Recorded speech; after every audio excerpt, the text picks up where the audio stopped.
Selamat datang lagi di Deep Dive kita.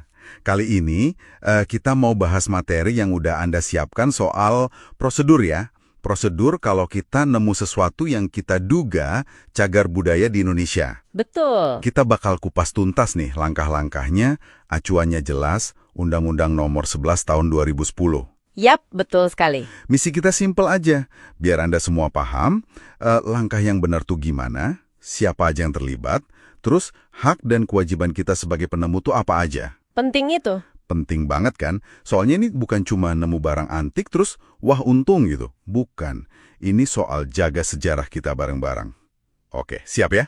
Kita mulai bedah. Siap. Nah, pertama-tama kita samain persepsi dulu ya. Apa sih cagar budaya itu menurut undang-undang? Boleh. Gimana tuh definisinya? Intinya gini. Cagar budaya itu warisan budaya, tapi yang sifatnya kebendaan. Bisa macam-macam bentuknya. Kebendaan ya? Kayak apa aja tuh? Bisa benda, kayak artefak gitu. Bisa bangunan, struktur, situs, atau bahkan kawasan. Bisa di darat, bisa juga di bawah air. Oke, luas juga ya cakupannya. Terus syaratnya apa aja?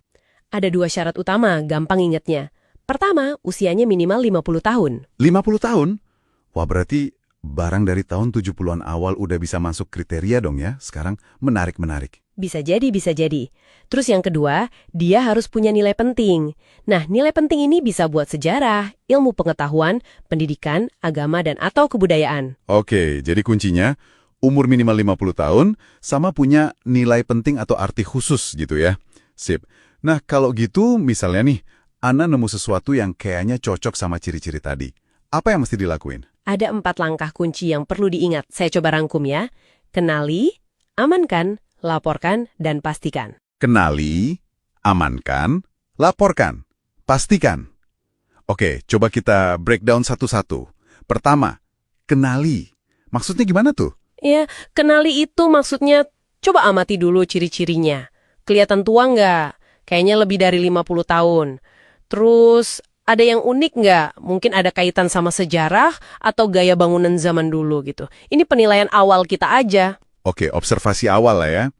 Nah, yang kedua, amankan. Ini kayaknya krusial banget ya. Betul sekali, krusial dan sering banget salah kaprah di sini. Poin utamanya, jangan dipindahkan dari lokasi penemuan. Kenapa tuh nggak boleh dipindah? Bukannya lebih aman kalau dibawa pulang? Nah, justru itu, seringkali konteks tempat benda itu ditemuin, itu sama pentingnya sama bendanya sendiri. Posisi dia, kedalamannya, benda lain di sekitarnya, itu semua data. Kalau dipindah, data itu hilang. Ah, iya. Bener juga, bisa ngilangin jejak sejarahnya ya. Tepat. Jadi pokoknya jaga di lokasi, jangan sampai rusak, jangan sampai hilang. Mungkin bisa koordinasi dulu sama Pak RT, Pak Lurah, atau perangkat desa buat pengamanan awal. Ini undang-undang juga nyebutin ini kewajiban penemu atau pemilik lahan loh. Oke, jadi tanggung jawab kita juga ya buat ngamanin di tempat. Sip. Langkah ketiga, laporkan. Kemana lapornya? Ini juga wajib hukumnya. Segera lapor ke instansi pemerintah yang ngurusin kebudayaan di tingkat kabupaten atau kota. Biasanya sih Dinas Kebudayaan atau kadang Dinas Pariwisata. Dinas Kebudayaan atau Pariwisata di Pemda ya? Oke? Iya, kadang namanya beda-beda tipis di tiap daerah. Tapi intinya cari yang tupoksinya soal kebudayaan. Pas lapor, kasih info sejelas mungkin. Lokasinya di mana persis, kondisinya gimana, ciri-cirinya apa aja. Siap. Dan yang keempat, pastikan. Maksudnya? Ya, pastikan aja pas petugas nanti datang buat ngecek, buat verifikasi, mereka dapat info yang lengkap dan benar dari kita. Kan kita yang nemuin pertama kali. Informasi dari kita itu penting buat langkah mereka selanjutnya. Oke, jadi kenali, amankan di tempat, laporkan ke dinas, pastikan infonya akurat. Sip. Nah, setelah kita lapor, terus gimana? Apa langsung jadi cagar budaya gitu aja? Oh, nggak segampang itu. Ada proses resminya. Jadi setelah laporan masuk, ada pendaftaran dulu. Terus verifikasi awal oleh tim di daerah. Nah, disinilah peran penting dari namanya Tim Ahli Cagar Budaya atau TACB. Tim Ahli Cagar Budaya. Hah? Kenapa perlu ada tim ahli khusus segala? Bedanya apa sama petugas biasa? Pertanyaan bagus. Gini, nentuin nilai penting sama arti khusus itu kan nggak gampang ya. Perlu kajian mendalam. Nah, TACB ini isinya para ahli. Mereka punya sertifikat, datang dari macam-macam bidang ilmu, ada arkeolog, sejarawan, arsitek, macam-macam lah. Oh, jadi multidisiplin gitu ya timnya? Iya, biar kajiannya objektif, komprehensif, nggak cuma lihat dari satu sisi. Mereka lah yang nanti ngasih rekomendasi ke kepala daerah, bisa bupati, wali kota, gubernur, atau bahkan ke menteri, soal status temuan itu. Layak nggak jadi cagar budaya? Terus peringkatnya apa? Kabupaten kota, provinsi, atau nasional? Oke. Jadi TACB ini otaknya lah ya yang ngaji nilai sama signifikansinya. Terus, yang kerja di lapangan siapa dong? Yang ngurusin bendanya langsung? Nah, itu tugasnya Balai Pelestarian Kebudayaan, disingkat BPK. Ini unit pelaksana teknis dari Kementerian Pendidikan dan Kebudayaan yang ada di daerah-daerah. Dulu namanya BPCB. Oh, BPK ya? Dulu BPCB. Sering dengar tuh. Iya, mereka inilah yang biasanya melakukan pendataan detail di lapangan, dokumentasi, kajian teknis kalau perlu, sampai tindakan pelestarian awal. Pas verifikasi lapangan setelah laporan Anda masuk, seringnya ya tim BPK ini yang turun, bareng sama orang dinas setempat. Paham. Jadi alurnya, laporan masuk ke dinas, terus verifikasi awal, kajian mendalam oleh TACB, pelaksana teknis lapangannya BPK. Kalau TACB udah kasih rekomendasi terus gimana? Rekomendasi TACB itu jadi dasar buat penetapan resmi. Status cagar budaya itu baru sah kalau udah ada surat keputusan atau SK dari pejabat yang berwenang tadi. Entah bupati, gubernur, atau menteri. Oke, jelas prosesnya. Nah, tadi kan kita banyak ngomongin kewajiban ya, wajib amankan, wajib lapor. Itu kan tanggung jawab. Ada nggak sih semacam imbalan atau hak gitu buat penemu yang udah repot-repot ngelakuin itu semua? Ada dong, undang-undangnya adil kok, udah diatur. Kalau temuan Anda itu nanti beneran ditetapkan jadi cagar budaya oleh pemerintah, Anda sebagai penemu berhak dapat kompensasi. Kompensasi?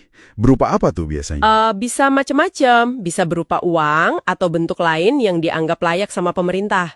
Selain kompensasi, bisa juga dapat insentif. Insentif. Bedanya apa sama kompensasi? Kalau insentif itu lebih ke dukungan non-finansial, misalnya bantuan teknis buat pelestarian kalau bendanya ada di lahan Anda. Atau mungkin fasilitasi lain. Intinya, ini bentuk penghargaan dari negara atas peran serta Anda. Wah, menarik. Jadi ada kompensasi dan insentif ya? Itu poin penting tuh. Biar orang juga semangat buat lapor dan jaga. Biar nggak ngerasa rugi doang gitu ya? Betul. Biar seimbang antara tanggung jawab sama apresiasi. Oke. Terakhir nih, biar lengkap.